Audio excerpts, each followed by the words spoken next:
The group held mass evangelism campaigns last year to spread the gospel under the U.S.-based ministry Mountain Gateway. After the Crusades, they were imprisoned and convicted on money laundering charges.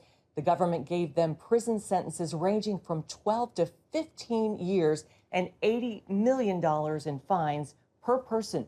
The ministry vehemently denies the allegations, and religious freedom advocates call the trial a sham and persecution. Representative Barry Moore from Alabama joins us now. Representative Barry, you've been such a vocal supporter of these pastors. Earlier this year, you introduced a resolution condemning their imprisonment. Can you give us an update on how they're doing and what is the status of their case right now?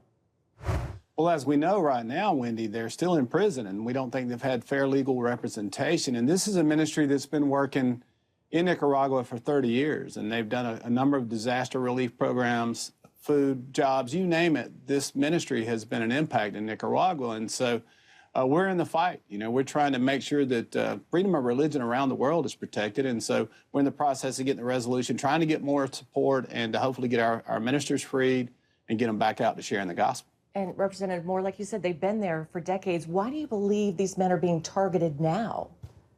So I think I've got friends who support this ministry from Alabama, and they were sharing videos with me earlier this year before any of this happened about the movement in Nicaragua, the hundreds of thousands of people that were coming to these crusades. And it's like a movement of the Lord recently because they were just getting this incredible following, people coming to the crusades, coming to Christ.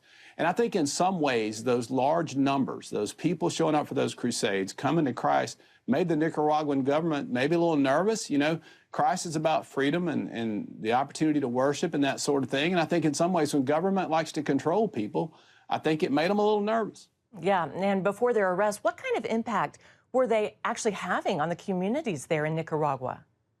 I think it was incredible. They had created jobs. They were actually harvesting coffee. They had got them a process down there where they had farms, and these were local people from Nicaragua, citizens who were harvesting coffee, sending the beans over to the U.S. to be roasted. And so that was creating more and more jobs, and it allowed them to put the money back in the ministry. Like I said, this is 3 decades they've been doing this. This is a surprise to many of us, but I think as that process, as that ministry began to flourish and some of the pastors began to unite with a message of Christ, I think the government got a little nervous. There were a lot of people showing up at these crusades. The videos, like I said, were quite incredible of the people praising the Lord, serving the Lord, and coming to the Lord. And I think that made the government a little nervous. Yeah, absolutely, no doubt. Well, you've called on Secretary of State Antony Blinken to get involved. What do you believe the Biden administration should do and can do to secure their release?